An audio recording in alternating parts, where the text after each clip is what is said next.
How you doing, folks? Hey, today we're gonna show you little basic things about how to get your project started. If you're gonna plan on siding your house, um, basically you have these are starters. I'm just using some 5-inch siding that I have, some hardie. Typical, most common is 8 1/4, but you have a 7-inch exposure or 7-inch reveal. Um, these should be your starters should be every 16 inches, unless your studs are 24 inches or some odd number, and you want to, or if you just want to make them, your starters, you do want to go instead of 16, 32 or something like that, but you waste more material. You save more material doing it this way.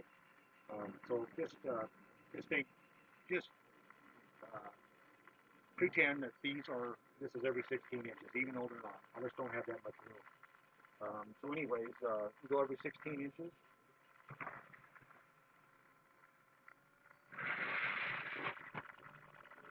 To do your starters, take 5 boards,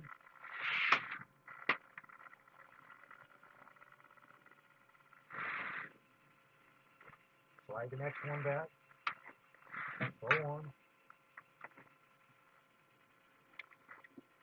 Every 16 inches, bam, bam, 16, 32, 48. The last one, right there.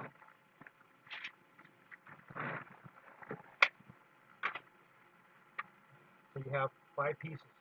The last one right here is a full piece. You can see that, it's a full piece. At that full piece, this full piece right here, this last piece, you just take your skill saw and cut it off right there. You don't even touch the last piece. The 5th piece doesn't even get cut. And then boom, these are your starters. The other ones on the end, the other ones that are cut are your finishers. Um, Typical pre-primed whitewood, 30 years, rated for 30 years. Same as cedar. I don't like cedar. I like pre-primed whitewood. Um, this is probably a Doug fir. They have it in pine. It's kind of expensive. This is a piece of 5/4 by 8, 5/4 by 4, and 5/4 by 3 are pretty typical for people's corners of the house. When you build a corner, take a piece. Just pretend this is 5/4 by 4. Pretend this is a 5/4 by 4. You build it like this.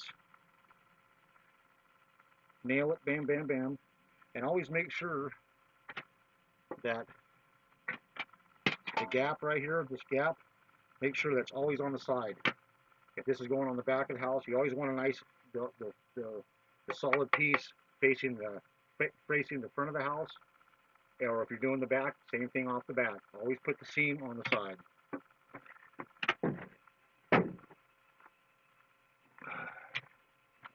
Okay, what you're going to need is a tape measure. You're going to need a nail gun. This is a nailer. This isn't a roofing nailer. Roofing nails have big-headed nails. They don't fit in a siding nailer. A siding nailer has small-headed nails. They don't fit in a roofing nailer. If you use a roofing nailer inside your house, it's going to void your warranty. Now, if you have a shed or a cabin up in the hills or something like that, go ahead and use your roofing nailer. Get the longest nails they got, and go. No big deal. But don't use it on your house. You're going to need some 7-penny, 6-penny nails, galvanized nails in your nail bag. You're going to need some galvanized big nails, some 8s or 10s. These are stainless steel ring shank. They're very expensive. Use this to hammer in your big pieces of trim, like the 5/4 by 8, 5/4 by 8, your corners and all that stuff. Just use the bigger nails. But you'll need smaller nails too.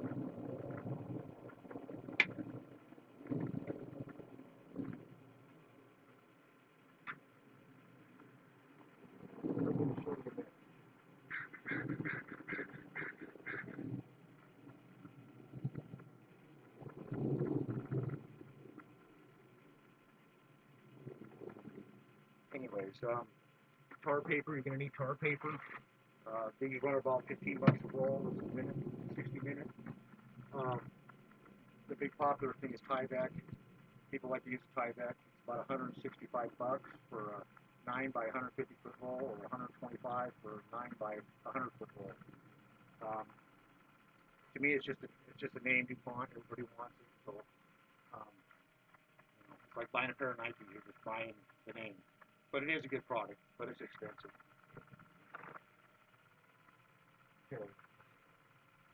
This right here is a window membrane for a flash. It's a waterproof flashing membrane, 6 by 75 feet. You put this on over your windows, and then put the siding, wrap it around your windows, and then put the siding over that if you want to. You don't have to, but that's recommended. Okay, well, I don't know what to do with my caulking gun.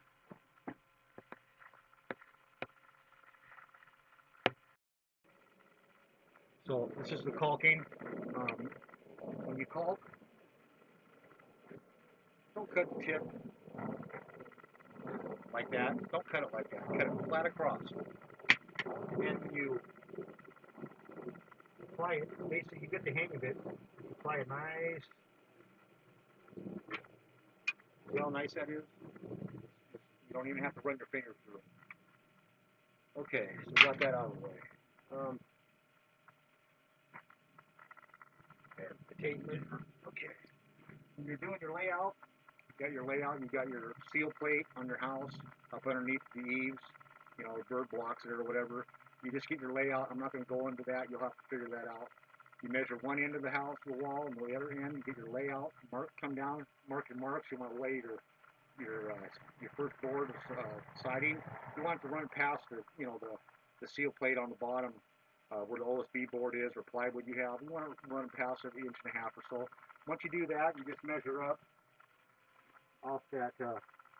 Once you do that mark, so you got that mark right there, and then you just mark up 7, 14, 21, 28, 35, 42. Go down to the other end, do the same thing. Mark up every 7 inches. If you don't have somebody to help you, get your chalk box out. Take a little nail like this, and then tap it in on each mark. Each mark has, there's 5 marks, so you have 5 nails, and just tap them in so they're kind of in there pretty good.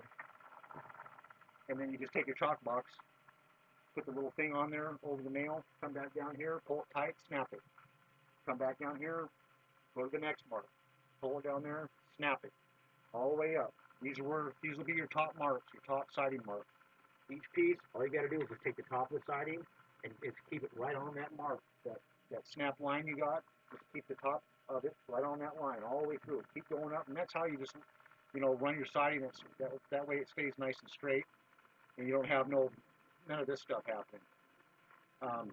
Basically, if you have a house that's a 1-story and you are, well, if you're a perfectionist, that helps too, but if you have common sense and you have patience, you can go ahead and side your house. If you have a house that's all chopped up, 2, 3 stories, it's got all kinds of crazy cuts, you're going to have a pain in the ass. You might want to think about hiring somebody to do that for you.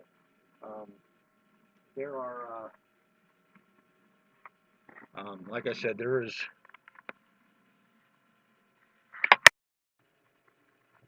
Last thing, these are hardie shingles. These come in 4 1/4, 5 1/2, 6 3/4, 7 1/4, and 12 inches wide. This is a 4 1/4. This one here is a 5 1/2. This is 7 1/4. It takes 3 shingles of any size to intermix so you can lay them out. This is a hardie shingle panel right here. It takes 43 of these. You cover a square at a 7-inch reveal. It takes 21 bundles. If you buy this, you get 3 bundles of the 10 or the 12 inch. You'll get 3 bundles of the 4 1/4. You'll get 6 bundles of the 5 1/2. You'll get 3 bundles of the 6 3/4, and you'll get 6 bundles of the 7 1/4, and you'll get 3 bundles of the 12 inch. And each bundle has 15 shingles in it. These run about anywhere from $220 to $300 a square. This right here, these run like between $10 and $14.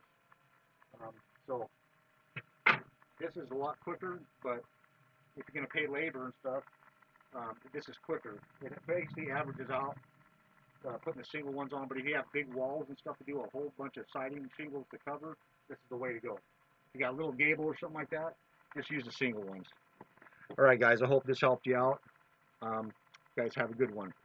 This is Dave from Washington State.